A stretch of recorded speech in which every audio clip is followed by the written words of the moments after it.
it is knowing that you have your teammates back no matter what. And if they make a mistake, it's just a mistake. Let's move forward. Let's fail forward.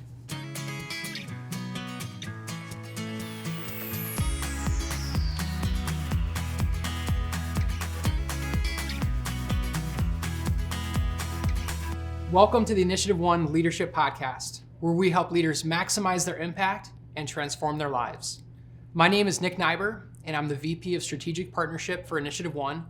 And in this episode, we do our question and answer. And in these episodes, you, the listener, you, the watcher, send us questions in terms of challenges that you're facing, leadership challenges, and what you can do. If you'd like to have one of your questions featured on our podcast, is send us an email at info@initiativeone.com. That email again is info@initiativeone.com. And in this Q&A episode, we have Tracy Johnson here. And Tracy is the COO of InitiativeOne. And we're going to go ahead and spring some questions on you. Are you ready, Tracy? Let's go. Let's go. I'm ready. She's more than ready, I think. All right. This question is from Art Gage. Dealing with younger generation and keeping them engaged in their role. How do we work with the younger generation and keeping them engaged in their role? Yeah, this is a question that we often hear and see in our groups and in our processes that we work with teams. Here's fundamentally, here's what you have to remember, and especially with younger generations, is that the fundamental need that everybody has is to be seen, heard, appreciated, and loved. And so whether you're a boomer generation or a Gen X or a Gen Z, the need is still the same. And so as a leader, it's figuring out what does that look like for a Gen Zer to be able to be seen, heard, and appreciated, given all of their life experiences. And they've been through a lot, right? I mean, you have to put yourself in their shoes and think about the journey that they've traveled, developing and growing up and experiencing the things that they've experienced. So when we're working with the younger generations, if you can engage them from a heart perspective, and really understand what it is that lights their fire, what gets them up, what engages them, that is where you really begin to generate some synergies between your different generations. So from a leadership standpoint, what does that look like? And think about, these are kids who've had computers and phones and iPads and things in their hands from little on. There was no learning curve for them at 20 or 30 or 40 related to technology. And so how do you make that human connection with them, knowing that that's their experience growing up? And how do you engage them? And that's through passion and that's through purpose today. And so if you can get them at that level, your success only goes up. That's really interesting. You said seen, heard, and appreciated. I don't think that's just for the younger generation. Yeah, great point. So Art's question specifically was about that Gen Z. And the cool part about that, this seen, heard, and appreciated, is that it does apply to all generations. And so as a leader, you don't have to be someone you're not. If you are working on some internal message systems, and that includes for yourself, as well as any leader that you're working with, and you keep that in the back of your mind, that helps you engage and listen deeply and hear deeply that other person. So, and if you were to ask, you could ask someone, or I could ask someone simply like, hey, you work at XYZ company, do you feel seen, heard, and appreciated? Like, that's an easy question to answer. Either you are or you aren't. Yes. And if they're not, get curious, right? That's that's always our next step. If you get an answer that's like, oh, they're not heard, seen, or appreciated. What is it that you need from me to be able to feel that you're seen, heard, and appreciated? Yes. Great answer. Thank you, Tracy. Thank you. That was really good. All right, Stacy Hermes. Okay. She's got a question. Leading my team through changes to their role. How do I lead my team through changes in their role? It's a great question. So you're talking about really the art, some really nuanced art and science of leading change. And one of the things, first of all, to keep in mind is that leading change is very different than managing change or waiting until change happens to you, which would be the very worst possible option. So as you're leading change, especially as it relates to roles, that will take a lot of dialogue, a lot of conversation, a lot of clarifying questions. And I'll use that word, get curious again, because a lot of times you will have an idea of what that role change might look like. And I'm the person who might be taking on a part of that role. And what you and I have in our heads may be very different. So the dialogue is so important, and being able to collaborate and get clarity around what's your part in this and what's my part in this. In football, I get to use a football analogy once in a while, even though I've never played football. It's from hanging around Dr. Fred.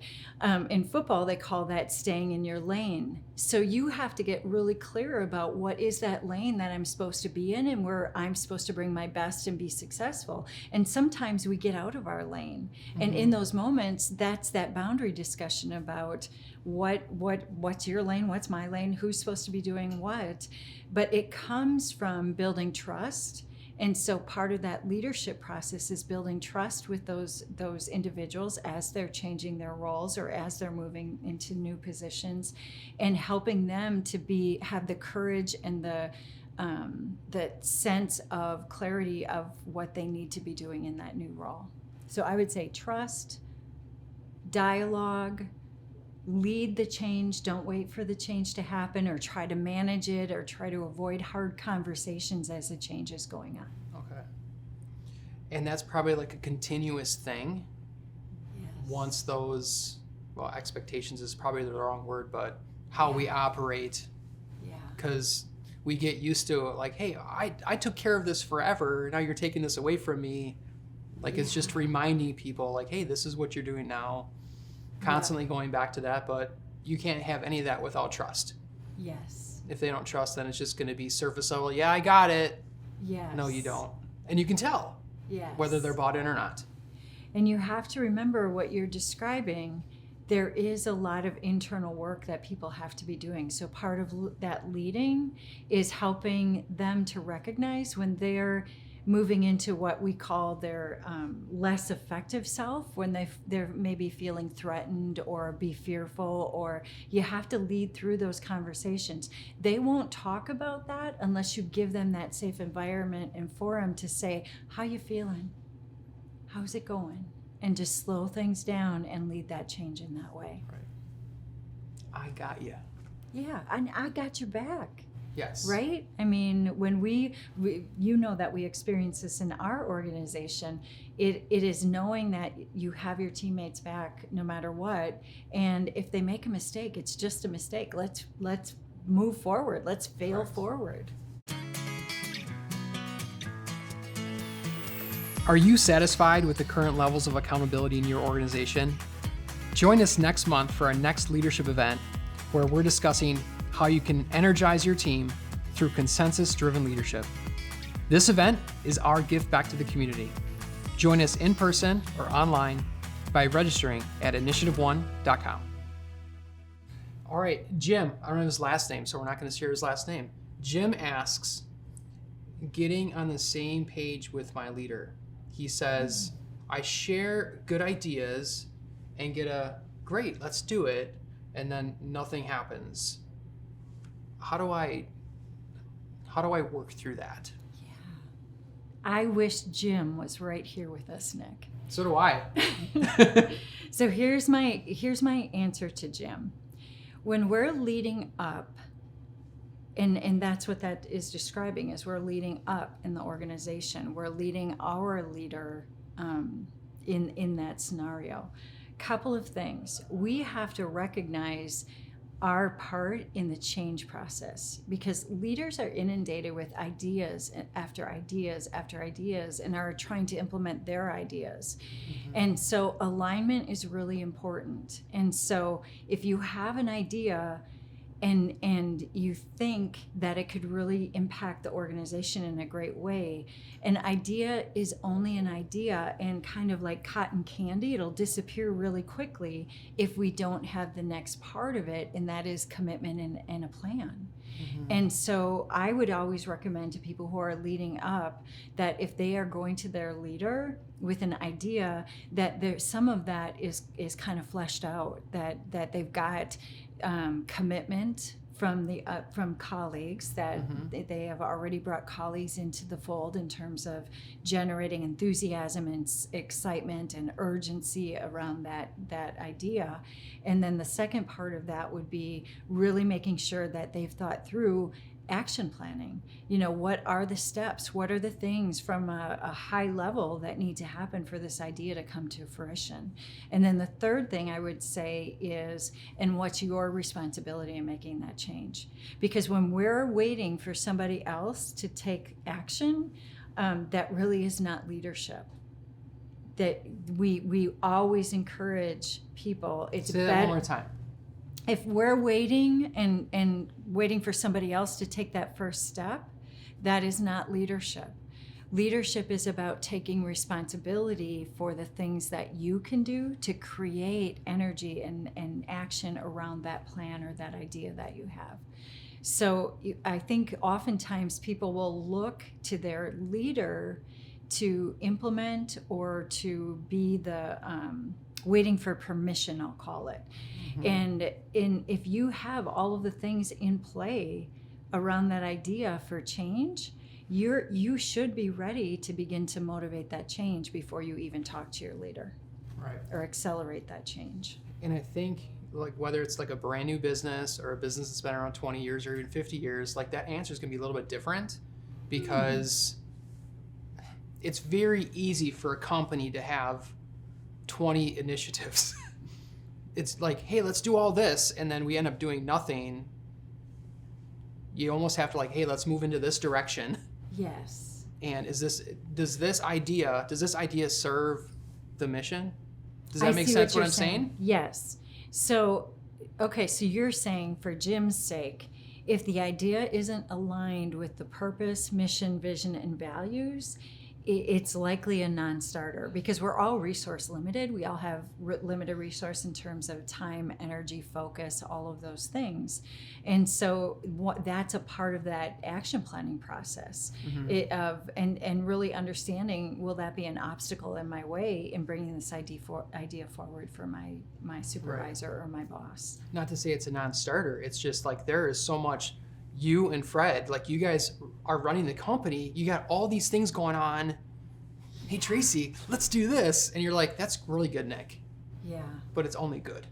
It's so, like, not great. Yeah. And so, well, it's not even that. It's just, there are, and you see this in a lot of the articles in successful companies. Most successful companies are able and capable of doing so many things. And they're not saying no for the sake of just saying no. They're saying no because they're saying yes to something that is higher and greater in helping get them to where they want to be. Right. Saying yes means you're saying no to something automatically. Right. And there has to be. Yes. I wish we could all get along and all do everything that we could all do that we want, but it doesn't necessarily work in business. It doesn't always. And one of the things that we see, though, is that if you're purpose-driven, if it's really on purpose for you and you feel strongly about that idea that you're bringing, timing is everything. And I would not stop bringing ideas. I would not stop bringing things you're very passionate about. But I would begin to think about, how does that fit in terms of alignment? And if, 5 years later, not one of your ideas is implemented, that would be that's probably longer than most people are patient for. Correct. It would be, maybe this isn't the right fit for me and for the organization. And, those are different decisions at that point. Right. So thank you, Jim, for that question. Yes. Well, thank you for answering those questions. I know they were on the spot, but that's what this is all about. Yes. We're here to serve and impact others. And if you have any questions, if you would like your question answered, and I'm going to ask you this question as you're listening to this. You're driving on the way home to work, or you're driving on the way to work, or maybe you're driving on the way home. What is a leadership challenge that you're facing right now? Think about that just for a second. What is a leadership challenge you're facing right now? And if you can think of that, send us an email. Send it to info@initiativeone.com, and we'd love to be able to get the conversation started and maybe bring you some new perspective on helping you, whether that's running your own company or as an employee of another organization. We want to hear those questions, and we'd love to answer those for you as well. So thank you so much for listening to this episode. We really appreciate the questions. We appreciate the engagement. And if you found value in this episode and it rings true, the questions that Tracy answered, feel free to share with a family member, a colleague, a friend. All we ask is just share this with one person, and you just never know where that ripple effect will end. You can impact other people, and that's what we're trying to do here at Initiative One. If you have not yet subscribed or followed our podcast, whatever podcast channel that you listen to, give us a follow, subscribe to us. That way you don't miss any future episodes. And finally, every month we host this leadership event called the Think Tank. And we're doing one next month. And if you've never been to one, go to our website, InitiativeOne.com, and it's right on the homepage. Register for the Think Tank. Click on that. If you're local to Green Bay, Wisconsin, come on in and hang out with us next month. And if you're not, you can plug in virtually and join us in the online discussion. Thank you so much for engaging with us. And remember, leadership isn't what you do, it's who you are. Thanks.